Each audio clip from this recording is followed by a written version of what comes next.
Hello friends, स्वागत है आपके अपने चैनल एक्सेल स्टडी में। और आज मैं लेके आई हूँ परफेक्शन आईएएस का टेस्ट नंबर 4 जो कि है मॉडर्न हिस्ट्री का। और इससे पहले भी इसका 2 टेस्ट सीरीज करवाया जा चुका है। और इसके अलावा भी एडिटोरिया और केजीएस का भी टेस्ट सीरीज का जो सीरीज है हम लोग वो भी चला रहे हैं, तो आप वो भी देख सकते हैं। और इन सभी का पीडीएफ जो है आप लोग को हमारे टेलीग्राम चैनल पे फ्री में प्रोवाइड करवाया जाता है। और हमारा जो टेलीग्राम चैनल का लिंक है वो हर एक वीडियो के डिस्क्रिप्शन में पिन कर दिया जाता है, तो आप लोग वहां से जुड़कर मैक्सिमम बेनिफिट उठा सकते हैं। और बीपीएससी 71st प्रीलिम्स का जितना भी टेस्ट सीरीज जो भी पटना के रेप्यूटेड इंस्टीट्यूट का है वो उसका पीडीएफ भी आप लोग को मेरे टेलीग्राम चैनल पे मिल जाएगा। तो चलिए अब हम लोग आगे देखते हैं कि इसका फर्स्ट क्वेश्चन क्या दिया हुआ है। इसका पहला क्वेश्चन है कि भारतीय राष्ट्रवाद के मॉडरेट चरण जो कि 1885 से 1905 है, उसकी विशेषता निम्नलिखित में से किस रूप में पहचानी जाती है। तो ये हो जाएगा हमारा ऑप्शन बी, संवैधानिक तरीकों और याचिकाओं के प्रयोग के द्वारा। नेक्स्ट है कि बंगाल विभाजन 1905 के बारे में निम्नलिखित कथनों पर विचार करिए और जो कथन सही है उस कथन को हम लोग को बताना है। तो पहला है कि यह लॉर्ड कर्जन के वायसराय काल में किया गया था, तो ये बिल्कुल सही है। दूसरा है कि इसका आधिकारिक औचित्य प्रशासनिक सुविधा था, तो ये भी सही है। तीसरा दिया हुआ है कि इसे भारतीय राष्ट्रवादियों द्वारा दृढ़ता से समर्थन समर्थन प्राप्त था, तो नहीं, इसका जो है प्रबल विरोध किया गया था। और ये विरोध जो है वो आप सभी लोग को पता होगा कि स्वदेशी आंदोलन के रूप में उभर कर सामने आया था। तो हमारा ऑप्शन ए सही हो जाएगा कि ये जो है स्टेटमेंट हमारा पहला और दूसरा सही है। नेक्स्ट है कि 1916 का होम रूल आंदोलन बाल गंगाधर तिलक और एनी बेसेंट द्वारा किस उद्देश्य से शुरू किया गया था। तो इसका उद्देश्य था ब्रिटिश साम्राज्य के भीतर स्वशासन। अब है कि लखनऊ की 1916 का जो लखनऊ संधि है एक प्रमुख परिणाम था किसका। तो यह है कांग्रेस और मुस्लिम लीग के बीच एकता का ये परिणाम था। और इसी में यानी कि लखनऊ का जो लखनऊ अधिवेशन था 1916 का, इसमें नरमपंथी और गरमपंथी भी एकजुट हो गए थे, तो वो भी एक उसका परिणाम के रूप में आप लोग याद रखेंगे। फिर है मार्ले मिंटो सुधार 1909 के संबंध में निम्नलिखित कथनों पर विचार करें। और इसमें दिया हुआ है कि पहला, उन्होंने मुसलमानों के लिए पृथक निर्वाचन मंडल की शुरुआत की थी, तो ये बिल्कुल सही है। दूसरा है कि उन्होंने विधान परिषद में निर्वाचित भारतीय सदस्यों की जो है संख्या में वृद्धि की, ये भी सही है। उन्होंने प्रांतों में द्वैध शासन प्रणाली को समाप्त कर दिया, तो द्वैध शासन प्रणाली जो है वो भारत शासन अधिनियम 1919 में लाया जाएगा, जिसको मॉन्टेगू चेम्सफोर्ड के नाम से भी जानते हैं। तो उसमें प्रांतों में द्वैध शासन प्रणाली लाया ही जाएगा और फिर आगे चल के 35 में वहां से हटा के फिर प्रांतों को स्वतंत्र कर दिया जाएगा। तो इसीलिए तीसरा प्रोविजन गलत है और तीसरा गलत है, तो हमारा ऑप्शन ए जो है वह सही हो जाएगा कि 1 और 2 सही है। नेक्स्ट दिया हुआ है कि मॉन्टेगू चेम्सफोर्ड सुधार के कारण भारतीय प्रांतों में किस नई प्रणाली की शुरुआत हुई। तो यह प्रणाली जो था पृथक निर्वाचन प्रणाली था।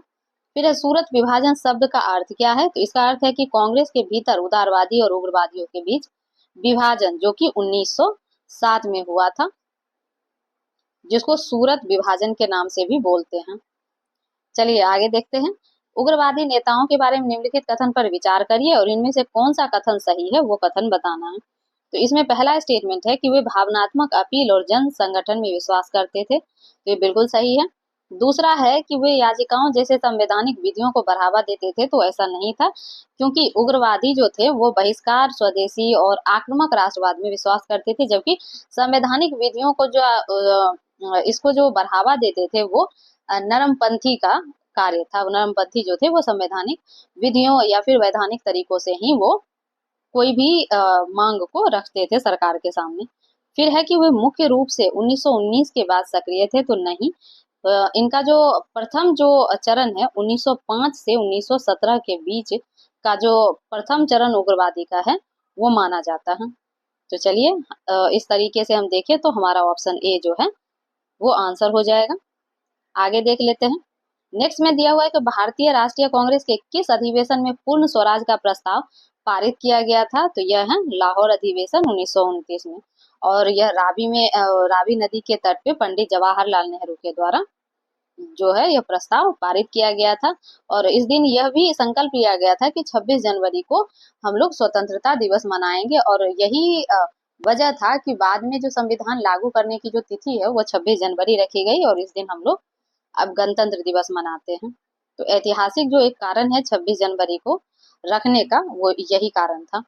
फिर 1919 का रॉलेक्ट अधिनियम ब्रिटिश सरकार को किसके लिए अधिकार प्रदान करता था? तो यह जो है व्यक्तियों को बिना मुकदमा चलाए हिरासत में लेने के लिए। असहयोग आंदोलन 1920 से 22 के बारे में निम्नलिखित कथनों पर विचार करिए।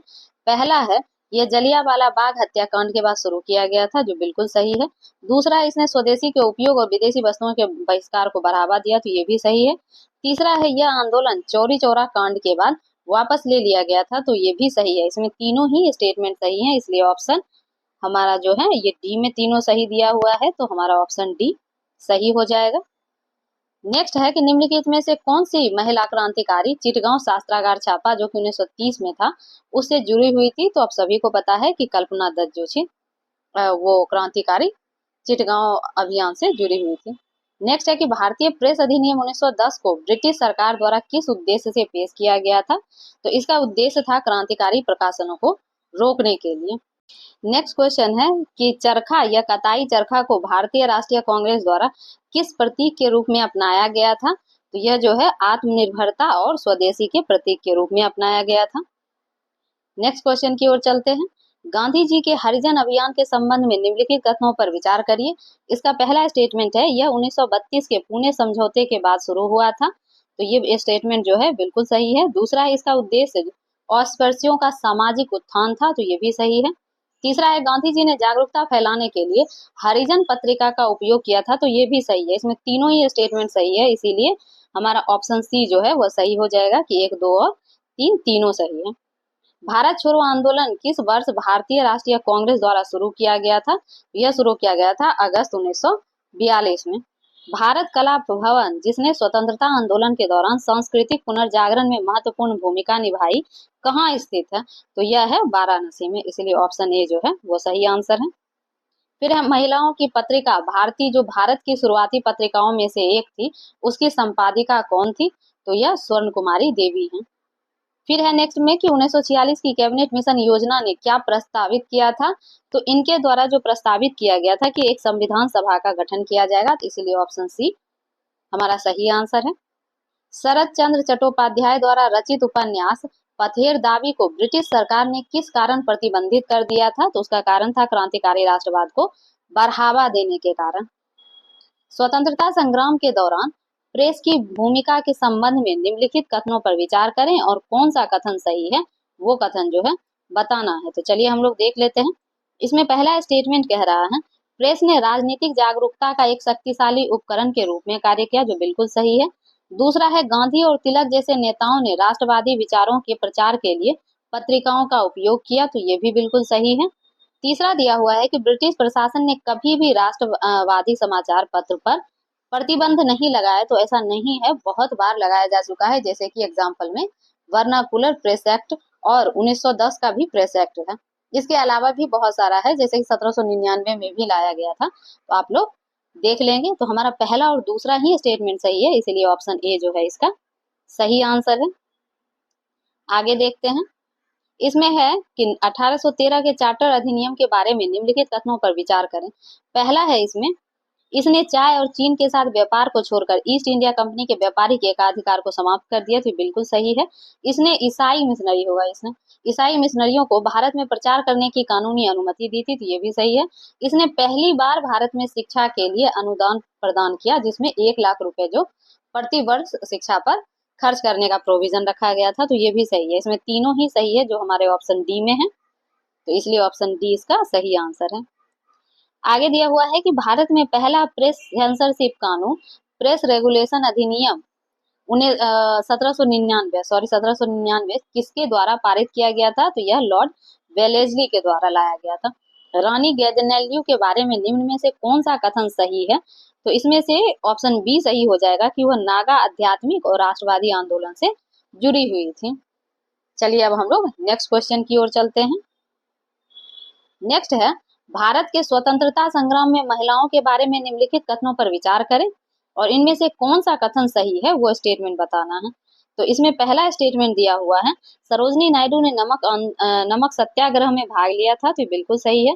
दूसरा है, अरुणा आसफ अली भारत छोड़ो आंदोलन से जुड़ी हुई थी, तो ये भी सही है। तीसरा है, कस्तूरबा गांधी ने बंगाल में सशस्त्र विद्रोह का नेतृत्व किया, तो ऐसा नहीं है। कस्तूरबा गांधी ने कभी भी सशस्त्र विद्रोह का कहीं भी नेतृत्व नहीं किया था, तो इसीलिए ये ऑप्शन जो है हमारा गलत हो जाएगा। तो तीन जो है गलत है, तो इस तरीके से हमारा ऑप्शन 1 और 2 सही है, तो ऑप्शन ए जो है हमारा सही हो जाएगा।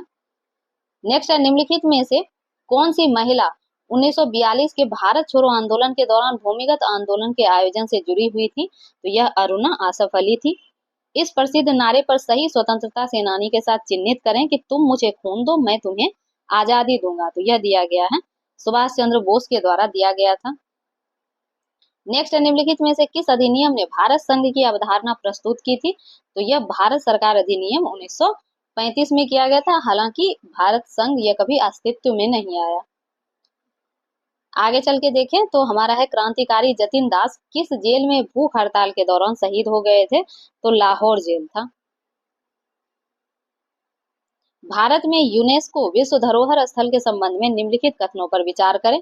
इसमें पहला है, कोणार्क का सूर्य मंदिर एक यूनेस्को विश्व धरोहर स्थल है, तो ये बिल्कुल सही है। दूसरा है, अजंता और एलोरा गुफाएं कर्नाटक में स्थित, तो कर्नाटक में नहीं है, ये महाराष्ट्र में है, इसलिए ये गलत हो जाएगा। ताजमहल भारत का सबसे पहले सूचीबद्ध स्थल में से एक था, तो ये भी सही है। 1, 3 सही है, तो हमारा ऑप्शन जो है बी सही हो जाएगा। निम्नलिखित में से कौन सा जीआई या भौगोलिक संकेत टैग और उत्पाद का सही युग्म सुमेलित है, तो यह जो है मधुबनी पेंटिंग जो है बिहार का है, ऑप्शन सी हमारा सही हो जाएगा। निम्नलिखित में से कौन सा भारतीय दर्शन का विद्यालय आस्तिक सांस्कृतिक रूढ़िवादी नहीं माना जाता है, तो यह जो है चारबाग, ऑप्शन सी जो है वह सही आंसर है। नेक्स्ट है हमारा कि निम्नलिखित में से कौन सी भाषा भारतीय संविधान की 8वीं अनुसूची में सूचीबद्ध है और उसे शास्त्रीय भाषा का दर्जा भी प्राप्त है, यह है संस्कृत, यानी कि ऑप्शन सी हमारा सही आंसर है। भारतीय मंदिर वास्तुकला के बारे में निम्नलिखित कथनों पर विचार करें। इसमें पहला है कि नागर शैली मुख्यतः उत्तर भारत में पाई जाती है, तो यह बिल्कुल सही है। दूसरा है, द्रविड़ शैली विमान नामक पिरामिड नुमा मीनारें होती है, तो ये भी सही है। तीसरा है कि बेसर शैली में नागर और द्रविड़ दोनों तत्वों का समावेश होता है, तो ये भी सही है। इसमें तीनों ही स्टेटमेंट सही है, इसलिए ऑप्शन डी हमारा सही आंसर है। आगे है, तंजावुर में स्थित प्रसिद्ध वृद्धेश्वर मंदिर किस शासक के शासन काल में बनवाया गया था, तो यह राजराज चोल जो प्रथम थे उनके शासनकाल में बनवाया गया। उस क्रांतिकारी का नाम बताइए जिसने 1912 में लॉर्ड हार्डिंग की हत्या का प्रयास किया था, तो यह किया गया था रास बिहारी बोस के द्वारा। अब आगे है कि विदेश में भारतीय क्रांतिकारी आंदोलन के संबंध में निम्नलिखित कथनों पर विचार करें। इसमें पहला दिया हुआ है कि गदर पार्टी की स्थापना कनाडा में प्रवासी भारतीयों द्वारा की गई थी, ये बिल्कुल सही है। दूसरा है, लंदन का जो इंडिया हाउस है श्यामजी कृष्ण वर्मा से जुड़ा था, तो ये भी सही है। तीसरा है कि बर्लिन समिति का संबंध सुभाष चंद्र बोस की आजाद हिंद फौज से था, तो ये गलत है, क्योंकि बर्लिन समिति जो है ये प्रथम विश्व युद्ध के समय में बनाया गया था, तो ये जो है सुभाष चंद्र बोस से संबंधित नहीं होगा, क्योंकि आजाद हिंद फौज का जो गठन का टाइम पीरियड है 1942 और 43 के बीच है। 42 में यह बनकर बना था और 43 में यह सुभाष चंद्र बोस को ट्रांसफर कर दिया गया था, तो इसीलिए हमारा ये तीसरा स्टेटमेंट गलत है। तो पहला और दूसरा स्टेटमेंट सही है, इसलिए ऑप्शन ए हमारा सही आंसर है। चलिए आगे देखते हैं। नेक्स्ट में है कि यूनेस्को द्वारा मान्यता प्राप्त रानी की वाव सीधी बावरी भारत के किस राज्य में स्थित है, तो यह जो है यह हमारा गुजरात स्टेट में है। भारतीय राष्ट्रीय कांग्रेस यानी कि आईएनसी और मुस्लिम लीग का पहला संयुक्त अधिवेशन कहाँ हुआ था, तो यह लखनऊ में हुआ था। चलिए अब नेक्स्ट क्वेश्चन की ओर चलते हैं। तो हमारा नेक्स्ट क्वेश्चन है कि दांडी मार्च जो कि 1930 में हुआ था उसके संबंध में निम्नलिखित कथनों पर विचार करें। और पहला स्टेटमेंट इसमें दिया हुआ है कि यह साबरमती आश्रम से शुरू होकर दांडी पर समाप्त हुआ था, तो ये बिल्कुल सही स्टेटमेंट है। नेक्स्ट है, इसमें नमक कानून का उल्लंघन किया गया, तो ये भी सही है कि आप सभी लोग को पता होगा। नेक्स्ट है कि यह एक हिंसक आंदोलन था जिसमें सरकारी कार्यालयों पर हमले हुए, तो यह हिंसक आंदोलन बिल्कुल भी नहीं था, इसलिए ये स्टेटमेंट गलत हो जाएगा। तो हमारा यहाँ पहला और दूसरा स्टेटमेंट सही है, इसीलिए ऑप्शन ए हमारा सही आंसर है, क्योंकि इसमें पूछ रहा है उपरोक्त में से कौन सा सही है। चलिए अब हम लोग आगे की ओर चलते हैं। नेक्स्ट क्वेश्चन दिया हुआ है कि प्रसिद्ध नारा स्वराज मेरा जन्मसिद्ध अधिकार है और इसे मैं लेकर रहूंगा, यह किसने दिया था? तो ये आप सभी लोग को पता होना चाहिए क्योंकि बहुत फेमस है। ये बाल गंगाधर तिलक का दिया हुआ है। भीमबेटका जो प्रागैतिहासिक शैलाश्रय और चित्रों के लिए प्रसिद्ध है, भारत के किस राज्य में स्थित है? तो यह भारत के मध्य प्रदेश राज्य में स्थित है। ऑप्शन सी इसका सही आंसर हो जाएगा।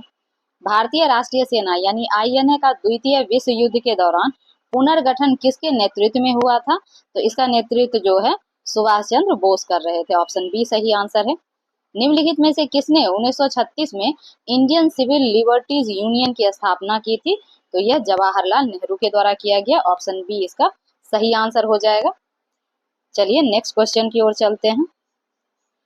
नेक्स्ट दिया हुआ है कि राष्ट्रीय आंदोलन में भारतीय महिलाओं के संबंध में निम्नलिखित कथनों पर विचार करें और इनमें से कौन सा कथन सही है? तो वो स्टेटमेंट बताना है। इसमें पहला है सरोजनी नायडू नमक सत्याग्रह से जुड़ी हुई थी, तो बिल्कुल सही है। कस्तूरबा गांधी ने भारत छोड़ो आंदोलन में सक्रिय भागीदारी निभाई थी, तो ये भी बिल्कुल सही है। तीसरा दिया हुआ है मैडम भीकाजी कामा ने जर्मनी के स्टुगार्ट में भारतीय ध्वज का एक प्रारूप फहराया था, तो ये भी सही है। इसमें तीनों ही स्टेटमेंट सही है, इसलिए ऑप्शन डी हमारा सही आंसर हो जाएगा। नेक्स्ट है सांस्कृतिक समूह इंडियन पीपल्स थिएटर एसोसिएशन यानी आईपीटीए किसके साथ निकटता से जुड़ा हुआ था? तो यह था साम्यवादी और प्रगतिशील आंदोलन के साथ। ऑप्शन बी इसका सही आंसर है। चलिए नेक्स्ट की ओर चलते हैं। नेक्स्ट हमारा क्वेश्चन है कि निम्नलिखित में से कौन सा कैबिनेट मिशन योजना के बारे में सही नहीं है? तो इसमें जो ऑप्शन सी जो है वो सही नहीं होगा क्योंकि पाकिस्तान को स्वीकार करना यह कैबिनेट मिशन योजना के उसमें नहीं था, प्रारूप में नहीं था, या सिफारिश में जो वो लेके आया था उसमें से नहीं था। चलिए आगे देखते हैं। आगे इसमें दिया हुआ है कि किस प्रसिद्ध बंगाली उपन्यास ने 20वीं सदी की शुरुआत में राष्ट्रवाद और भारत माता की अवधारणा को प्रेरित किया? तो यह आप सभी को पता है कि आनंद मठ था, जो कि बंकिम चंद्र चटर्जी के द्वारा लिखा गया है। अब ना आगे चलते हैं। आगे कह रहा है कि 1773 के रेगुलेटिंग एक्ट के संबंध में निम्नलिखित कथनों पर विचार करें और इनमें से कौन सा कथन सही है वो स्टेटमेंट बताना है इसमें। तो इसमें पहला स्टेटमेंट है कि यह भारत में ईस्ट इंडिया कंपनी के मामलों को नियंत्रित करने हेतु ब्रिटिश संसद का पहला कदम था, तो बिल्कुल सही है। दूसरा, इसने कलकत्ता में सुप्रीम कोर्ट की स्थापना की, तो ये भी आप लोग को पता होगा कि 1774 में सुप्रीम कोर्ट की स्थापना की गई थी और एलिजा इम्पे जो थे इस टाइम पे इसके मुख्य न्यायाधीश बनाए गए थे। और लास्ट है, इसने भारत में द्विसदनीय विधायिका की शुरुआत की, तो यह 1773 के द्वारा नहीं बल्कि 1919 के द्वारा द्विसदनात्मक व्यवस्था शुरू की गई थी, इसीलिए तीसरा गलत हो जाएगा। तो ऑप्शन ए हमारा सही आंसर है कि केवल 1 और 2 सही है। स्वदेशी आंदोलन के दौरान किस संस्था ने राष्ट्रवादी शिक्षा के प्रसार में महत्वपूर्ण भूमिका निभाई? तो यह था National Council of Education. Option C इसका सही आंसर है। 1917 का चंपारण सत्याग्रह किसकी समस्याओं को संबोधित करने के लिए शुरू किया गया था? तो यह जो था बिहार के नील किसानों के लिए लाया गया था, जिसको हम लोग 3 कठिया पद्धति बोलते हैं, यानी कि 20 कट्ठे में से 3 कट्ठा में नील की खेती जो है वो करना अनिवार्य था। तो इसी के लिए जो सबसे पहला गांधी जी का आंदोलन था बिहार में वो सक्सेसफुल भी रहा, तो वो नील आंदोलन था। चलिए आगे देखते हैं। निम्नलिखित में से किस महिला ने सविनय अवज्ञा आंदोलन में सक्रिय भाग लिया और 1933 में कांग्रेस अधिवेशन की अध्यक्षता भी की? तो यह जो है नलिनी सेनगुप्ता, यहाँ नेली लिखा हुआ है, नलिनी सेनगुप्ता था। ऑप्शन डी इसका सही आंसर है। चलिए आगे देखते हैं।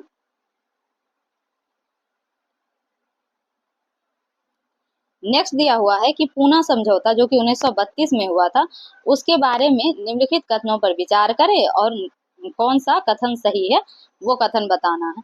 इसमें पहला है कि यह महात्मा गांधी और डॉक्टर भीमराव अंबेडकर के बीच हुआ था, तो बिल्कुल सही है।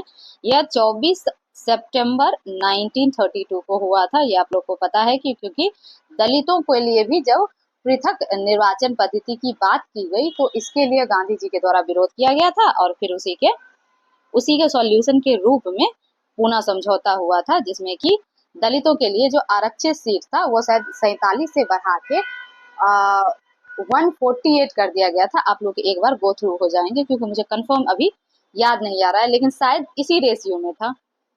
तो चलिए आगे देखते हैं। तो ये पहला स्टेटमेंट तो हमारा बिल्कुल सही था कि यह महात्मा गांधी और भीमराव अंबेडकर के बीच हुआ था। दूसरा है कि यह विधानसभा में दलितों के प्रतिनिधित्व से संबंधित है, तो ये भी सही है। तीसरा, इसने ब्रिटिश द्वारा प्रस्तावित सांप्रदायिक पुरस्कार को प्रतिस्थापित किया, तो ये भी सही है। इसमें तीनों ही सही है, इसलिए ऑप्शन डी हमारा सही आंसर हो जाएगा। अब है अगस्त प्रस्ताव, जो कि 1940 में था, को कांग्रेस ने क्यों अस्वीकार कर दिया था? तो इसके पीछे जो अस्वीकार करने का कारण था कि इसने केवल अधिराज्य का यानी कि डोमिनियन स्टेटस का दर्जा देने की बात कही थी, जबकि 1940 तक पूर्ण स्वतंत्रता के लक्ष्य पे कांग्रेस आ चुका था, क्योंकि 1929 में ही पंडित जवाहरलाल नेहरू के द्वारा लाहौर अधिवेशन में पूर्ण स्वराज की मांग को रखा गया था। चलिए आगे चलते हैं। 1945-46 के INA यानी कि लाल किले मुकदमे में कौन से प्रमुख व्यक्ति शामिल थे? तो इसमें से शाहनवाज खान, गुरबख्श सिंह ढिल्लों और प्रेम कुमार सहगल, इन तीनों पे ही लाल किले पर मुकदमा चलाया जा रहा था और इनको फांसी की सजा दी जा रही थी, लेकिन बाद में लोगों के विरोध के कारण इनको बाद में रिहा कर दिया गया था, यानी कि माफी दे दी गई थी तत्कालीन वायसराय के द्वारा। चलिए आगे देखते हैं। माउंटबेटन योजना में निम्नलिखित में से क्या प्रस्तावित किया गया था? तो भारत का जो विभाजन और पाकिस्तान का जो निर्माण था, ये प्रस्तावित किया गया था। चलिए आगे देखते हैं। आगे दिया हुआ है कि भारतीय राष्ट्रीय कांग्रेस के बारे में निम्नलिखित कथनों पर विचार करें और इनमें से कौन सा कथन सही है, तो वो कथन देखना है। इसमें पहला स्टेटमेंट है कि सरोजनी नायडू कांग्रेस की अध्यक्ष बनने वाली प्रथम महिला थी, तो नहीं, कांग्रेस की जो प्रथम महिला अध्यक्ष थी वो एनी बेसेंट थी, तो इसलिए पहला स्टेटमेंट गलत हो जाएगा। दूसरा है कि CR दास जेल में रहते हुए कांग्रेस के अध्यक्ष के रूप में कार्यरत थे, तो बिल्कुल सही है। 1922 में ये जब अध्यक्ष चुने गए थे तो उस टाइम पे गया अधिवेशन में ये जेल में थे। तीसरा है कि AO ह्यूम कांग्रेस के पहले ब्रिटिश अध्यक्ष थे, तो नहीं, ये संस्थापक थे, अध्यक्ष ये कभी भी नहीं थे, इसीलिए ये भी स्टेटमेंट गलत है। अब फिर चौथा है कि अल्फ्रेड वेब जो है 1894 में कांग्रेस के अध्यक्ष थे, ये बिल्कुल सही है। दूसरा और चौथा स्टेटमेंट सही है, जो कि हमारा ऑप्शन बी में है, इसलिए ऑप्शन बी हमारा सही आंसर हो जाएगा। अब कह रहा है कि निम्नलिखित में से भारतीय स्वतंत्रता अधिनियम 1947 के संबंध में कौन से कथन सही हैं और इनमें से कौन सा कथन सही है वो कूट के द्वारा आंसर देना है। इसमें पहला स्टेटमेंट है कि इसने भारत को दो स्वतंत्र डोमिनियन में विभाजित किया, एक भारत और दूसरा पाकिस्तान, तो ये बिल्कुल सही है।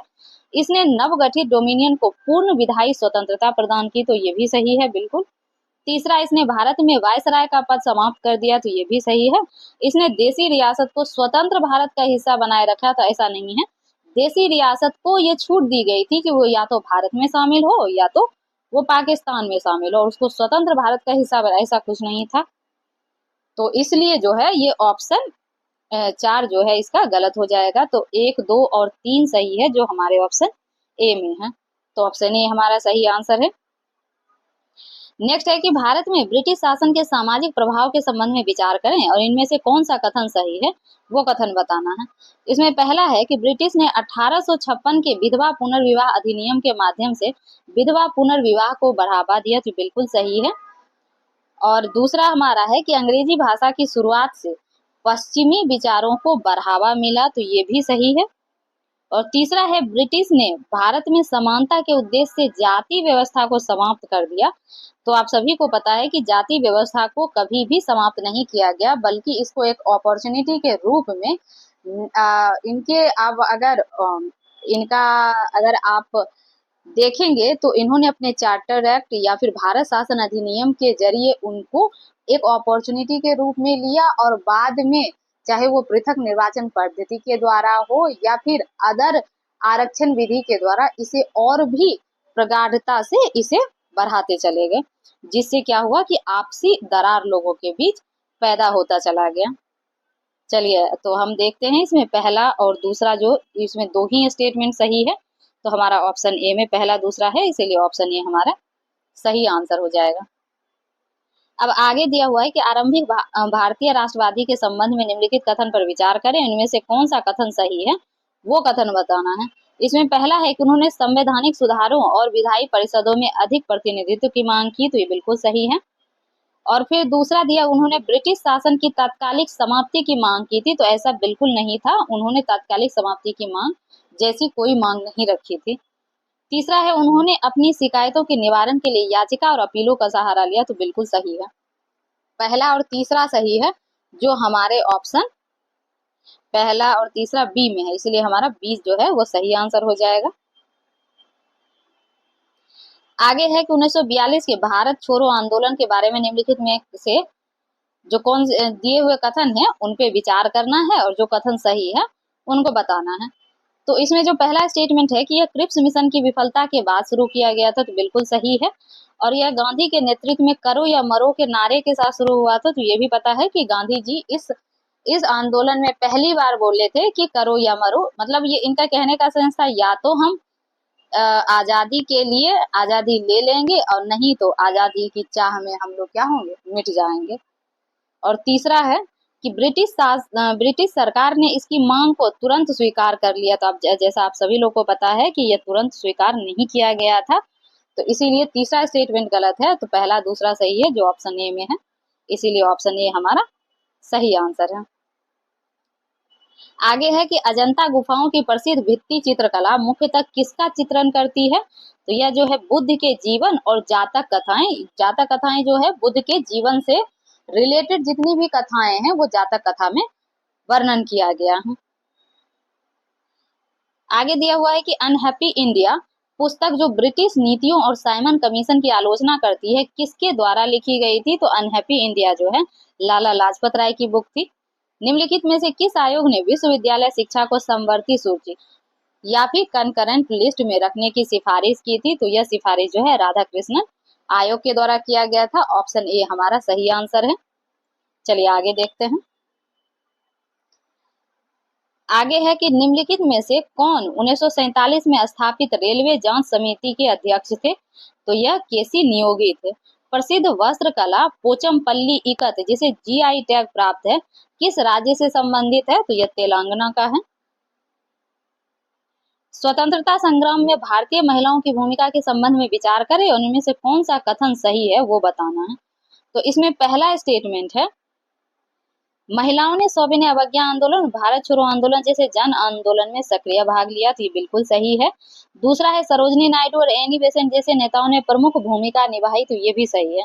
और ब्रिटिश प्रशासन ने महिलाओं की भागीदारी को सक्रिय रूप से बढ़ावा दिया, तो ऐसा कुछ भी नहीं है, बल्कि इस आंदोलन को दबाने के परिप्रेक्ष्य से इसने महिलाओं की भी उसमें जो दबाने की जो प्रक्रिया थी तो उसमें महिलाएं भी शामिल थी।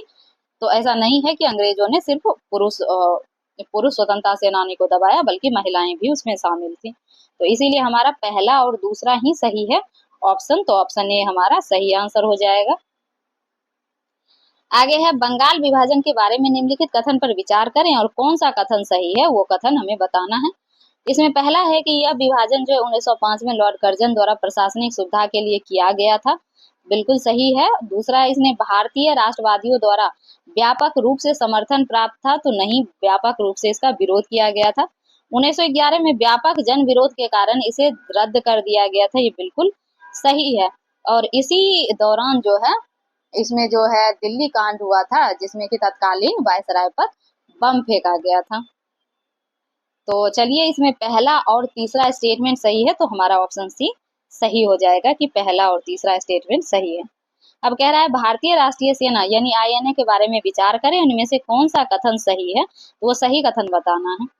पहला हमारा दिया हुआ है, आईएनए की स्थापना सुभाष चंद्र बोस ने ब्रिटिश शासन से भारत की स्वतंत्रता के लिए की थी, बिल्कुल सही है।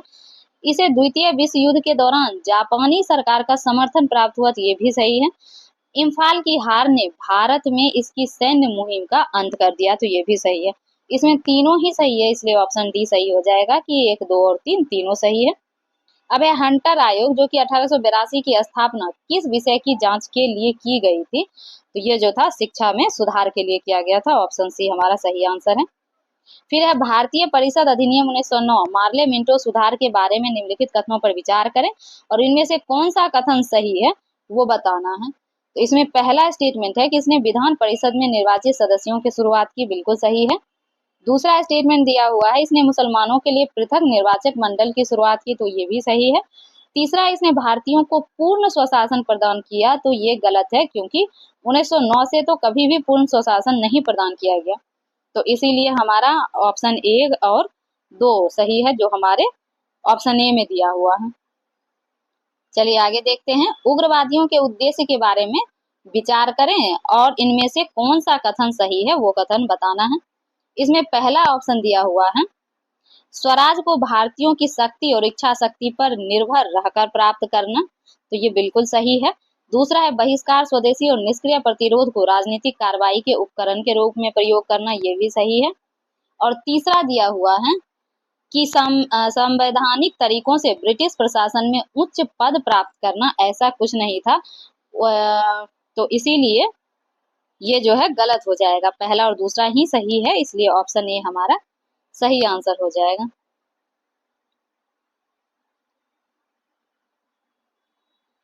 आगे दिया हुआ है कि इल्बर्ट बिल विवाद 1883 ने गहरे नस्लीय तनाव को उजागर किया, क्योंकि यह जो था भारतीय न्यायाधीशों को यूरोपियों पर मुकदमा चलाने की अनुमति देता था, इसीलिए इसका तीव्र विरोध किया गया था।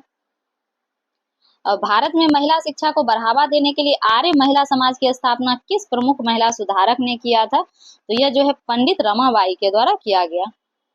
1925 की प्रसिद्ध काकोरी घटना ने ब्रिटिश खजाना ले जा रही ट्रेन को किस शहर के पास लूटा था, तो यह लखनऊ के पास लूटा गया था। डिस्कवरी ऑफ इंडिया पुस्तक के बारे में निम्नलिखित कथनों पर विचार करें। इसमें पहला है, इसे जवाहरलाल नेहरू ने अपने कारावास के दौरान लिखा था, तो बिल्कुल सही है। और ये 1942 से 46 के दौरान जब वो अहमदनगर जेल में थे, तो उस टाइम पे इन्होंने ये बुक लिखा था। दूसरा है, यह पुस्तक भारत की संस्कृति और ऐतिहासिक यात्रा का वर्णन करती है, तो ये भी सही है।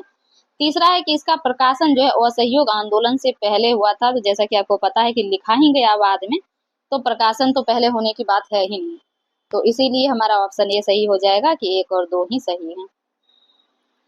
निम्नलिखित में से किस प्रांत में 1936-37 के प्रांतीय चुनाव में कांग्रेस को पूर्ण बहुमत प्राप्त हुआ था, तो यह जो है बिहार में। 1878 का वर्नाकुलर प्रेस अधिनियम ब्रिटिश द्वारा किस उद्देश्य से लागू किया गया था, तो यह इसका उद्देश्य था देसी भाषा के प्रकाशन पर सेंसर और दमन करने के लिए। क्रांतिकारी समाचार पत्र युगांतर किस स्वतंत्रता सेनानी समूह से संबंधित था, तो यह जो है अनुशीलन समिति से संबंधित पत्रिका थी। स्वतंत्रता संग्राम के दौरान बाबू भाई प्रसाद के साथ गुप्त रेडियो ट्रांसमीटर स्थापित करने के लिए निम्नलिखित में से कौन जानी जाती है, तो ये आप सभी को पता होगा कि उषा मेहता जो है भूमिगत रेलवे संचालन के लिए जानी जाती है। और इनके साथ बिहार के एक बहुत जो महान व्यक्ति थे राम मनोहर लोहिया, तो उनका नाम भी आता है, आप ये भी आप लोग को पता होगा। नेक्स्ट है, युद्ध के प्रति भारत की प्रतिक्रिया के संबंध में विचार करें और इनमें से कौन सा कथन सही है, वो बताना है। पहला है, बड़ी संख्या में भारतीय सैनिकों की भर्ती हुई थी, बिल्कुल सही है। और भारतीय नेताओं ने वफादारी को एक सौदेबाजी उपकरण के रूप में प्रयोग किया, तो ये भी सही है। और ब्रिटिशों ने युद्ध के दौरान किसी भी रियासत को अस्वीकार कर दिया, तो ये बिल्कुल गलत स्टेटमेंट है, इसीलिए हमारा जो है पहला ही ऑप्शन जो है वो सही हो जाएगा कि पहला और दूसरा थोड़ा सही, ये जो है ये सही है, क्योंकि इसमें जो है जो देसी रियासत था उसको थोड़ा सा उसके प्रति जो है आप कह सकते हैं कि ढिलाई दिया गया, रियायत जो है थोड़ा सा दिया गया था, तो इसीलिए वो तीसरा स्टेटमेंट गलत है। आगे दिया हुआ है कि ताना भगत आंदोलन निम्नलिखित में से किस जनजाति से जुड़ा हुआ है, तो यह उराव जनजाति से है। त्रिपुरी संकट के अंत के बाद कांग्रेस के अध्यक्ष के रूप में किसे चुना गया था, तो ये डॉक्टर राजेंद्र प्रसाद को चुना गया था। आगे है, भारतीय राष्ट्रीय कांग्रेस ने ब्रिटिश युद्ध प्रयासों का समर्थन क्यों किया, इनमें से कौन सा कथन सही है, तो वो बताना है। तो चलिए देखते हैं। पहला है कि इसे युद्ध के बाद राजनीतिक रियायतों की अपेक्षा थी, जो बिल्कुल सही है। और दूसरा दिया हुआ है कि यह पूर्ण स्वतंत्रता की मांग कर रही थी, तो यह पूर्ण स्वतंत्रता की मांग नहीं बल्कि डोमिनियन स्टेटस की अभी तक मांग चल रही थी, इसीलिए ये गलत हो जाएगा। कांग्रेस को दमन का भय था, तो ये बिल्कुल सही है। तो पहला और तीसरा सही है जो हमारे ऑप्शन ए में है, इसीलिए ऑप्शन ए हमारा सही आंसर हो जाएगा। चलिए आगे देख लेते हैं। आगे दिया हुआ है कि होम रूल आंदोलन का पतन मुख्य रूप से किस कारण हुआ था। तो इसमें जो दिया हुआ है कि ब्रिटिश द्वारा दमन, तो ये बिल्कुल सही है। दूसरा था राष्ट्रवादियों के बीच फूट, ये भी सही है। और गांधी के नेतृत्व का उदय, ये भी सही है। तीनों ही सही है, इसीलिए ऑप्शन डी हमारा सही आंसर हो जाएगा। आगे देख लेते हैं। आगे है कि लखनऊ समझौता जो कि 1916 का महत्व क्या था। तो इसका महत्व जो था, पहला स्टेटमेंट में दिया हुआ है और पूछ रहा है सही कथन कौन सा है। तो इसमें पहला है कि इसने कांग्रेस और मुस्लिम लीग को एक कर दिया, तो ये बिल्कुल सही है। दूसरा भी सही है क्योंकि इसने नरमपंथी और गरमपंथी को एक मंच पे ला दिया था। तीसरा, इसने हिंदू के लिए अलग निर्वाचक मंडल की मांग की, तो ऐसा कुछ नहीं था। इसीलिए पहला और दूसरा ही सही होगा जो हमारे ऑप्शन ए में दिया हुआ है। हमारा ऑप्शन ए जो है वो सही आंसर हो जाएगा। तो चलिए अब हम लोग नेक्स्ट क्वेश्चन की ओर चलते हैं। हमारा नेक्स्ट क्वेश्चन है कि असहयोग आंदोलन के संबंध में निम्नलिखित कथनों पर विचार करें और सही कथन कौन सा है बताएं। पहला स्टेटमेंट है कि इसकी शुरुआत 1920 में महात्मा गांधी द्वारा की गई थी, बिल्कुल सही। इसमें ब्रिटिश शैक्षणिक संस्थानों के बहिष्कार को शामिल किया गया, तो ये भी सही है। और तीसरा है कि इसने भारत को पूर्ण स्वतंत्रता दिलवाई, तो जैसा आप सभी को पता है कि ऐसा कुछ नहीं था। हालांकि इसका जो लक्ष्य रखा गया था कि एक वर्ष में हम लोग स्वराज प्राप्ति का जो एक तरीके का लक्ष्य था, तो वो पूरा नहीं हो पाया और बाद में 2 साल के बाद इसको बंद कर दिया गया था। तो इसीलिए तीसरा स्टेटमेंट गलत है, तो ऑप्शन ए हमारा सही हो जाएगा कि 1 और 2 स्टेटमेंट इसका सही है। 1916 में मद्रास में होम रूल लीग की शुरुआत किसने की थी। तो यह जो है एनी बेसेंट के द्वारा किया गया था। दूसरा है, अब हम लोग देख लेते हैं कि गदर आंदोलन के संबंध में निम्नलिखित कथनों पर विचार करें और कौन सा कथन सही है वो कथन बताना है। इसमें पहला है इसकी स्थापना 1913 में अमेरिका में हुई थी, बिल्कुल सही। इसका उद्देश्य ब्रिटिश शासन के खिलाफ सशक्त क्रांति था, तो ये भी सही है। तीसरा है कि इसका नेतृत्व कांग्रेस के नरमपंथी नेताओं ने नहीं, जो विदेश में रहने वाले जो भारतीय क्रांतिकारी थे जैसे लाला हरदयाल, तो उन जैसे नेताओं के द्वारा इनको दिया, क्योंकि वो नरमपंथी नेताओं में नहीं आते थे। इसीलिए ये जो है हमारा तीसरा ऑप्शन गलत हो जाएगा। तो ऑप्शन ए सही है कि पहला और दूसरा जो है ये सही है। आगे है कि 1876 में इंडियन एसोसिएशन की स्थापना किसने की थी।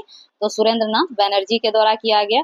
और 1929 की प्रसिद्ध लाहौर षड्यंत्र कांड किस क्रांतिकारी घटना से संबंधित थी। तो यह सैंडर्स की हत्या से संबंधित था। और आप लोग को पता होगा कि यही लाहौर षड्यंत्र कांड था जिसमें कि भगत सिंह, सुखदेव और राजगुरु तीनों को फांसी दी गई थी। चलिए आगे चलते हैं। भारतीय स्वतंत्रता अधिनियम 1947 के संबंध में निम्नलिखित कथनों पर विचार करें और कौन सा कथन सही है, तो वो उस कथन का हम लोग को आंसर करना है। पहला है कि इसने ब्रिटिश भारत के विभाजन को 2 प्रभुत्व में बांटने का प्रावधान किया, तो बिल्कुल सही है। इसने भारत और पाकिस्तान दोनों को पूर्ण विधायी संप्रभुता दी, ये भी सही है। वायसराय के पद को अस्थायी रूप से बनाए रखा, तो नहीं, वायसराय का पद जो है ये समाप्त कर दिया गया था। तो इसीलिए पहला और दूसरा स्टेटमेंट सही है जो ऑप्शन ए में है, इसलिए ऑप्शन ए हमारा सही आंसर है। अब है वो कौन सी संस्था थी जिसने भारतीय सिविल सेवा परीक्षा की अधिकतम आयु सीमा घटाने के विरुद्ध जनमत संगठित करने में महत्वपूर्ण भूमिका निभाई।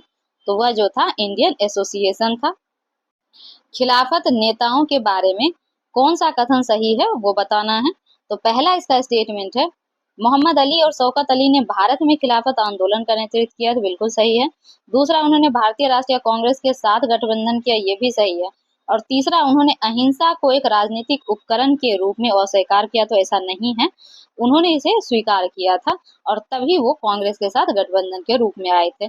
तो हमारा पहला और दूसरा सही है जो हमारे ऑप्शन ए में है, इसलिए ऑप्शन ए हमारा सही आंसर है। प्रथम विश्व युद्ध के दौरान भारतीय श्रमिक वर्ग के संबंध में विचार करें और इनमें से कौन सा कथन सही है वो बताना है। इसमें पहला है कि औद्योगिक रोजगार में वृद्धि हुई, तो बिल्कुल सही है।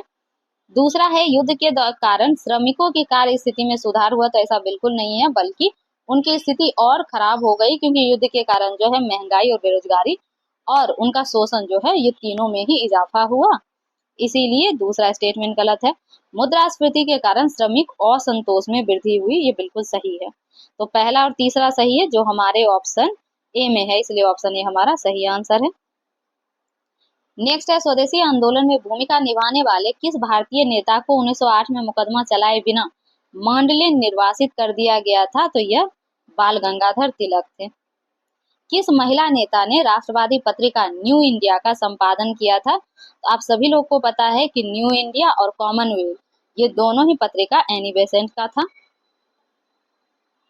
स्वतंत्रता संग्राम के दौरान भारत के सांस्कृतिक पुनरुत्थान के रूप में अवनींद्रनाथ टैगोर द्वारा कौन सी कला शैली शुरू की गई थी? तो यह बंगाल स्कूल ऑफ आर्ट शुरू किया गया था इनके द्वारा। निम्नलिखित में से किस क्रांतिकारी ने टोक्यो में इंडियन इंडिपेंडेंस लीग की स्थापना की थी? तो यह रास बिहारी बोस के द्वारा किया गया। निम्नलिखित में से कौन सी इमारत ब्रिटिश काल में निर्मित इंडो सारासैनिक वास्तुकला का प्रमुख उदाहरण है? तो यह जो है विक्टोरिया मेमोरियल कोलकाता में है। 1926 में गठित रॉयल कमीशन ऑन एग्रीकल्चर का प्राथमिक उद्देश्य क्या था? तो इसका उद्देश्य था भारतीय कृषि में सुधार। 1909 में लंदन में मदन लाल धिंगरा द्वारा किस ब्रिटिश अधिकारी की हत्या कर दी गई थी? तो यह सर कर्जन वायली थे। कोणार्क का सूर्य मंदिर जो एक यूनेस्को विश्व धरोहर स्थल है किस वंश द्वारा बनवाया गया था? तो यह गंग वंश द्वारा बनवाया गया। किस आयोग ने 1935 में बर्मा को भारत से अलग करने की सिफारिश की थी? तो यह जॉइंट पार्लियामेंट्री कमेटी थी। 1878 में ब्रिटिश सरकार द्वारा पारित बंगाल आर्म्स एक्ट जिसने भारतीयों के हथियार रखने पर प्रतिबंध लगाया किस ब्रिटिश अधिकारी द्वारा लागू किया गया था? तो यह लॉर्ड लिटन था। गांधी इरविन समझौता 1931 में किस प्रमुख घटना से ठीक पहले हस्ताक्षरित किया गया था? सॉरी, थोड़ा अगर गलती प्रोनाउंसिएशन हो गया हो तो ये जो था द्वितीय गोलमेज सम्मेलन से पहले किया गया था, क्योंकि ये समझौता जो था वो बेसिकली जब प्रथम गोलमेज सम्मेलन हुआ था तो कांग्रेस के द्वारा बहिष्कार किया गया था, जिस कारण से ये समझौता रखा गया और उसमें ये निहित था कि कांग्रेस जो है वो द्वितीय गोलमेज सम्मेलन में भागीदारी सुनिश्चित करेगी। चलिए हम लोग आगे चलते हैं। 1908 के मुजफ्फरपुर षड्यंत्र कांड में किस क्रांतिकारी का मुकदमा भारतीय राष्ट्रवादियों के लिए प्रेरणा स्रोत बन गया? तो यह जो है प्रफुल्ल चाकी। और प्रफुल्ल चाकी जो है, आप लोगों को पता होगा कि मुजफ्फरपुर बम कांड में प्रफुल्ल चाकी जो थे इन्होंने खुद को गोली मार ली थी और इनके एक अन्य साथी थे खुदीराम बोस, जो कि सबसे कम उम्र के जो व्यक्ति थे उनको फांसी दिया गया था। 18 साल से भी शायद कम के ही थे या 18 साल के थे, अप्रोक्स इसी एज में थे। चलिए आगे चलते हैं। 1904 में महाराष्ट्र में किस गुप्त संगठन ने क्रांतिकारियों को बम निर्माण और छापामार युद्ध में प्रशिक्षित किया? तो अभिनव भारत। और यह अभिनव भारत जो है बीडी सावरकर की संस्था है, आप लोग को पता है। किस महिला स्वतंत्रता सेनानी को त्रावणकोर की झांसी की रानी कहा गया? तो यह जो है अकम्मा चेरियन को। 1878 के वर्नाकुलर प्रेस अधिनियम के संबंध में निम्नलिखित कथन पर विचार करें और कौन सा कथन सही है, ये कथन बताना है। इसमें पहला है कि यह लॉर्ड रिपन के वायसराय काल में पारित हुआ, तो नहीं, जो लॉर्ड रिपन नहीं थे बल्कि लॉर्ड लिटन होंगे यहाँ पे, तो इसलिए ये स्टेटमेंट गलत है। दूसरा, इसका उद्देश्य भारतीय भाषाओं में लिखे गए राजद्रोही लेखों को रोकना था, ये बिल्कुल सही है। तीसरा है कि अंग्रेजी समाचार पत्रों को इसके दायरे से बाहर रखा गया, तो ये भी सही है। ये सेंसरशिप सिर्फ देसी जो यानी कि जो भारतीयों के द्वारा जो पत्रिका चलाया जाता था या प्रेस जिनकी थी तो उनके लिए लाया गया था, तो ये भी सही है। दूसरा और तीसरा ही सही है जो हमारे ऑप्शन बी में है, इसीलिए ऑप्शन बी हमारा सही आंसर है। आगे है कि 1915 में भारतीय सेना ने विद्रोह करने के गदर आंदोलन के प्रयास से कौन क्रांतिकारी जुड़े हुए थे? तो यह जो है करतार सिंह सराभा। आगे है 1911 की किस घटना में बंगाल विभाजन को निरस्त कर दिया गया था? तो यह जो है दिल्ली दरबार। बाघा जतीन के नेतृत्व में 1915 के हावड़ा षड्यंत्र कांड की योजना किस क्रांतिकारी समूह ने बनाई थी? तो यह युगांतर समूह के द्वारा बनाया गया था। चलिए आगे देखते हैं। तमाशा नामक लोक नाट्य शैली जो अपने संगीत और नाटकीय कथाओं के लिए जानी जाती है किस भारतीय राज्य से संबंधित है? तो यह संबंधित है महाराष्ट्र से। 1909 में बंगाल के एडवोकेट जनरल के रूप में कार्य करने वाले पहले भारतीय कौन थे? तो यह जो है सत्येंद्र प्रसन्न सिन्हा थे। ऑप्शन बी हमारा सही आंसर है। फिर है किस भारतीय नेता ने 1927 में दिल्ली प्रस्ताव रखे जिसमें मुसलमानों के लिए आरक्षित सीटों सहित संयुक्त निर्वाचक मंडल की मांग की गई थी? तो यह मोहम्मद अली जिन्ना थे। आगे दिया हुआ है कि स्वामी विवेकानंद के सामाजिक धार्मिक विचारों के संबंध में निम्नलिखित कथन पर विचार करें। पहला इसमें स्टेटमेंट है कि उन्होंने वेदांत के व्यवहारिक अनुप्रयोग पर बल दिया, जो बिल्कुल सही है। दूसरा है उन्होंने प्रत्येक व्यक्ति की दिव्यता और मानव सेवा को सर्वोच्च धर्म माना, ये भी सही है। तीसरा है उन्होंने हिंदू परंपरा के भाग के रूप में छुआछूत का समर्थन किया, तो नहीं, उन्होंने छुआछूत की हमेशा बुराई की और उसको सामाजिक बुराई माना और वास्तविक हिंदुओं में विचलन कहा। तो इसीलिए हमारा ये स्टेटमेंट जो है गलत है। तो ऑप्शन ए सही हो जाएगा कि पहला और दूसरा स्टेटमेंट सही है। चलिए अब हम लोग आगे चलते हैं। आगे है कि लॉर्ड कर्जन के भारत में वायसराय काल जो कि 1899 से 1905 के बारे में निम्नलिखित कथन पर विचार करें और कौन सा कथन सही है वो बताना है। पहला है कि वो 1905 के बंगाल विभाजन के लिए उत्तरदायी थे, ये भी सही है। उन्होंने भारतीय पुरातत्व सर्वेक्षण की स्थापना की, ये भी सही है। तीसरा है उनकी नीतियों का स्वागत भारतीय राष्ट्रवादियों ने किया, तो नहीं, सबसे ज्यादा अगर किसी का विरोध हुआ किसी वायसराय का तो वो लॉर्ड कर्जन के नीति का ही विरोध हुआ था, इसीलिए तीसरा गलत हो जाएगा। तो यहाँ जो है पहला दूसरा स्टेटमेंट सही है, इसलिए ऑप्शन ए हमारा सही हो जाएगा। चलिए आगे देखते हैं। नेक्स्ट है सुरेंद्र नाथ बनर्जी के बारे में निम्नलिखित कथनों पर विचार करें और इनमें से कौन सा कथन सही है वो कथन बताना है। पहला दिया हुआ है कि वे इंडियन नेशनल लिबरल फेडरेशन के संस्थापक थे, बिल्कुल सही है। दूसरा है उन्होंने मॉन्टेगू चेम्सफोर्ड सुधारों का समर्थन किया था, तो ये भी सही है। वे बंगाली अखबार के संपादक थे, ये भी आपको पता होगा, ये भी सही है। वे केवल एक बार भारतीय राष्ट्रीय कांग्रेस के अध्यक्ष चुने गए थे, तो एक बार नहीं बल्कि वो 2 बार चुने गए थे, एक तो पुणे में 1895 और दूसरा अहमदाबाद में जो कि 1902 में हुआ था। तो इसीलिए चौथा स्टेटमेंट गलत है। तो 1, 2, 3 यानी कि 3 स्टेटमेंट हमारा सही है, तो ऑप्शन सी सही हो जाएगा। निम्नलिखित में से कौन सी घटना सबसे पहले घटी थी? तो इनमें से जो अंबेडकर द्वारा बहिष्कृत हितकारिणी सभा का शुभारंभ जो है यह इसमें टाइम पीरियड में सबसे पहले हुआ था, जितना भी दिया हुआ है। फिर निम्नलिखित कथन पर विचार करें, उपरोक्त में से कौन सा कथन सत्य है वो बताना है। उसमें पहला है बलिया में चित्तू पांडे के नेतृत्व में समानांतर सरकार की स्थापना हुई, बिल्कुल सही है। सतारा में स्थापित समानांतर सरकार सबसे लंबे समय तक चली थी, तो ये भी सही है।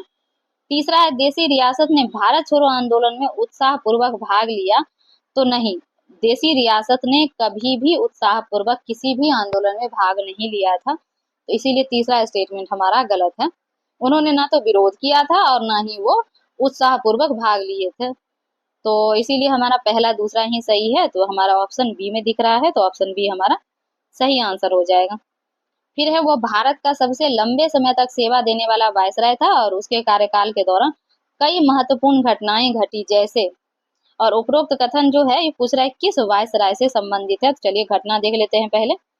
पहला है कि भारत सरकार अधिनियम 1935 लागू हुआ था, आजाद हिंद फौज की स्थापना हुई थी और अगस्त प्रस्ताव आया था, भारत छोड़ो आंदोलन की शुरुआत हुई थी। तो अगर आप टाइम पीरियड देखें तो इसमें यहाँ अगर देखें तो 1942 है, फिर ये भी देखें तो अगस्त प्रस्ताव भी 1940, तो इस तरीके से देखें तो हमारा भारत छोड़ो आंदोलन भी 1942, तो इस टाइम पीरियड पे लॉर्ड लिनलिथगो थे। और आपको पता होना चाहिए कि लॉर्ड लिनलिथगो और लॉर्ड कर्जन ये दोनों ही सबसे लंबे कार्यकाल तक रहने वाले वायसराय थे, यानी कि अपना सेवा देने वाले वायसराय थे जो सबसे लंबे टाइम पीरियड तक रहे। नेक्स्ट अब हमारा है इसका, जैसे कि ऑप्शन ए मैंने बता दिया है, इसका ऑप्शन ए सही आंसर है। तो अब हम लोग आगे चलते हैं। तो चलिए नेक्स्ट क्वेश्चन देखते हैं। इसमें है लॉर्ड कॉर्नवालिस ने शक्तियों के पृथक्करण के सिद्धांत को लागू करने हेतु कुछ सुधार किए। फौजदारी जिला अदालतों के स्थान पर सर्किट अदालतों की स्थापना की और निम्नलिखित में से किस स्थान पर की गई थी?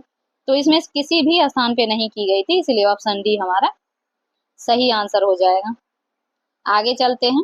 आगे कह रहा है 1860 की पुलिस आयोग की सिफारिश के संबंध में निम्नलिखित कथन पर विचार करें और कौन सा कथन गलत है। इसमें गलत कथन पूछ रहा है, इसीलिए गलत कथन देखना है। पहला दिया हुआ है, आयोग के कारण भारतीय पुलिस अधिनियम 1861 का निर्माण हुआ, तो ये सही स्टेटमेंट है। और दूसरा है कि आयोग ने जिले में प्रमुख के रूप में इंस्पेक्टर जनरल और रेंज में प्रमुख के रूप में डिप्टी इंस्पेक्टर जनरल का प्रावधान किया, तो ये सही नहीं है। और भारतीय पुलिस अधिनियम 1861 के अंतर्गत अखिल भारतीय पुलिस बल की स्थापना की गई, तो ये भी सही नहीं है। तो इस तरीके से जो है हमारा ऑप्शन बी सही हो जाएगा कि 2 और 3 जो है वो गलत है।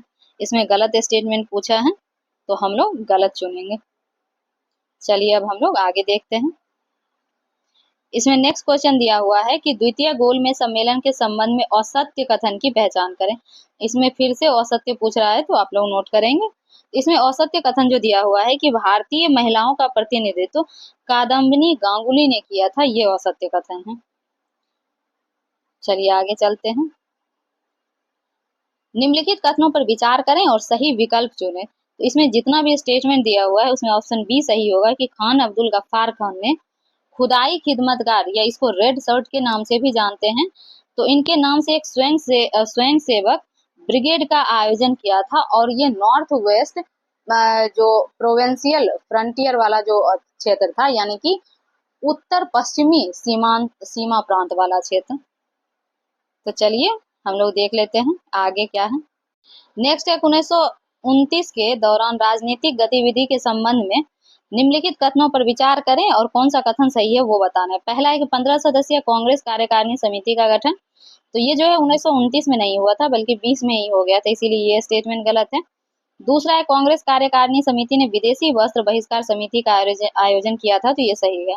तो केवल 2 सही है, इसीलिए ऑप्शन बी हमारा सही आंसर हो जाएगा।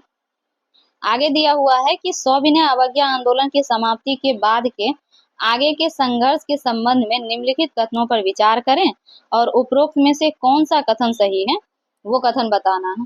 तो इसमें से पहला स्टेटमेंट है कि एम.ए. अंसारी, आसफ अली, भूला भाई देसाई और एस सत्यमूर्ति और बी.सी. रॉय ने 1934 के केंद्रीय विधान मंडल के चुनाव के बहिष्कार की वकालत की थी, तो ये सही नहीं है। दूसरा है कि जवाहरलाल नेहरू ने गांधीवादी तरीके से रचनात्मक कार्यों की वकालत की, तो ये भी सही नहीं है। इसमें कोई सही नहीं है, इसलिए ऑप्शन डी हमारा सही आंसर है। तो चलिए अब हम लोग आगे चलते हैं। नेक्स्ट क्वेश्चन की ओर चलते हैं। निम्नलिखित कथन पर विचार करें और कौन से कथन सत्य हैं वो कथन बताना है। तो इसमें पहला स्टेटमेंट है कि कलकत्ता में जिन्ना के अधीन मुस्लिम लीग धरे ने साइमन कमीशन का बहिष्कार किया, तो ये मुझे थोड़ा सा गलत लग रहा है, पता नहीं क्या लिखा हुआ है। तो आप लोग ऐसा जान लीजिए कि कलकत्ता में जिन्ना के जो अधीन मुस्लिम लीग था उसने साइमन कमीशन का विरोध किया, इसको कठिन कर दीजिए। तो ये स्टेटमेंट जो है ये बिल्कुल सही है। दूसरा है कि हिंदू महासभा के उदारवादी गुट ने कमीशन का बहिष्कार किया, तो ये भी सही है। साइमन वापस जाओ का नारा जो है यूसुफ मेहर अली ने दिया था, तो ये भी आप लोग को पता होगा, ये भी सही है। और जवाहरलाल नेहरू और सुभाष चंद्र बोस युवा नेताओं के रूप में उभरे थे, ये भी सही है। इसमें चारों स्टेटमेंट सही है, इसलिए ऑप्शन डी जो है हमारा सही आंसर हो जाएगा। आगे देखते हैं।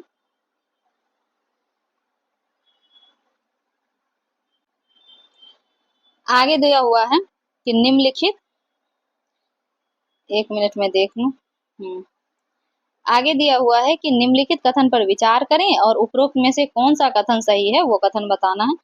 पहला स्टेटमेंट है कि डॉक्टर अंबेडकर ने साइमन कमीशन के समक्ष सार्वभौमिक वयस्क मताधिकार की वकालत की। दूसरा है डॉक्टर अंबेडकर ने मुस्लिम अल्पसंख्यक के समान स्तर पर दबे कुचले वर्गों की राजनीतिक सुरक्षा की मांग की, तो ये भी सही है। और तीसरा दिया हुआ है कि यदि सार्वभौमिक वयस्क मताधिकार प्रदान किया जाए तो उन्होंने दबे कुचले वर्ग के लिए पृथक निर्वाचन की मांग की, तो ऐसा नहीं है। उन्होंने सभी के लिए वयस्क मताधिकार का उन्होंने मांग किया था, ऐसा नहीं है कि उन्होंने सिर्फ जो पिछड़ी जाति हैं या दबे कुचले वर्ग हैं उसके लिए किया था, इसलिए तीसरा गलत है। पहला दूसरा सही है, इसलिए ऑप्शन ए हमारा सही आंसर हो जाएगा। नेक्स्ट है, मैं चाहता हूं कि आप परिषदों में प्रवेश करें, बहुमत प्राप्त करें और राष्ट्रीय मांग को आगे रखें। यदि इसे स्वीकार नहीं किया जाता है तो मैं चाहता हूं कि आप सरकार का हर तरीके से अच्छे, बुरे और उदासीन तरीके से विरोध करें और परिषद का काम असंभव बना दें। तो यह स्टेटमेंट जो है यह CR दास का था और ये जब 1923 में जब उन्होंने स्वराज सभा की जो स्थापना की थी कांग्रेस से अलग होकर, तो उसके उद्देश्य के रूप में इन्होंने ये बात बोला था।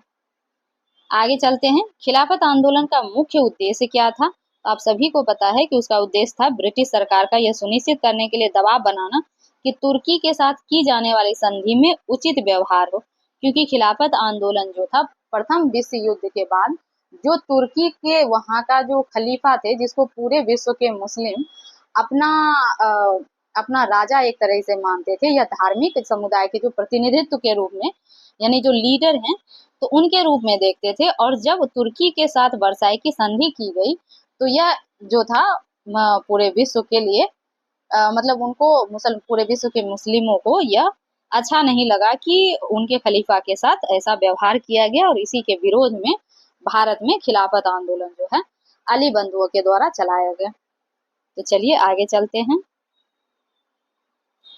नेक्स्ट है, निम्नलिखित में से कौन सा जलियांवाला बाग हत्याकांड के बारे में सही नहीं है? इसमें गलत स्टेटमेंट पूछ रहा है। तो ऑप्शन डी जो है वो गलत है कि जलियांवाला बाग हत्याकांड के समय ब्रिटेन के प्रधानमंत्री लॉर्ड कैमरून थे। तो ये जो है स्टेटमेंट गलत है। आगे चलिए। कांग्रेस स्पेशल और होम रूल स्पेशल निम्नलिखित में से किस कथन का संकेत है? तो यह है होम रूल के सदस्यों से कांग्रेस को भर देना, यह इसी से इस कथन का संकेत मिलता है। चलिए अब हम लोग नेक्स्ट क्वेश्चन की ओर चलते हैं। नेक्स्ट है, चंपारण सत्याग्रह से संबंधित निम्नलिखित कथन पर विचार करें और इस उपरोक्त में से कितने कथन सही हैं ये बताना है। इसमें पहला स्टेटमेंट दिया हुआ है कि इस आंदोलन को प्रथम असहयोग आंदोलन के नाम से जाना जाता है। तो प्रथम असहयोग आंदोलन जो है इसको नहीं माना जाता, बल्कि इसको प्रथम सविनय अवज्ञा आंदोलन माना जाता है। तो इसलिए ये स्टेटमेंट हमारा गलत हो जाएगा।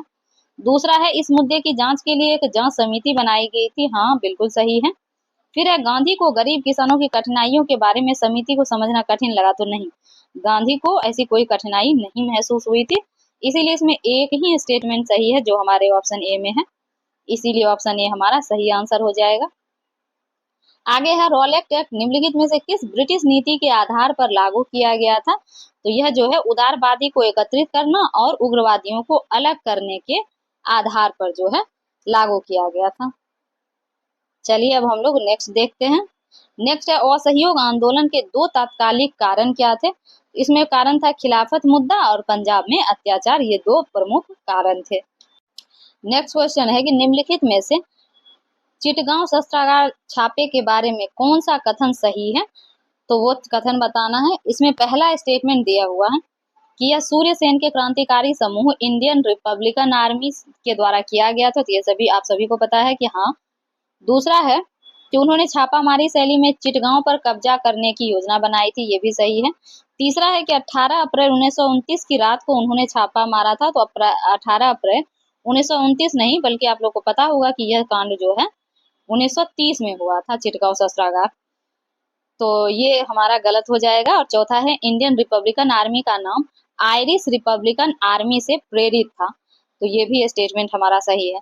पहला, दूसरा और चौथा सही है, जो कि हमारा ऑप्शन डी में है, इसलिए ऑप्शन डी हमारा सही आंसर हो जाएगा।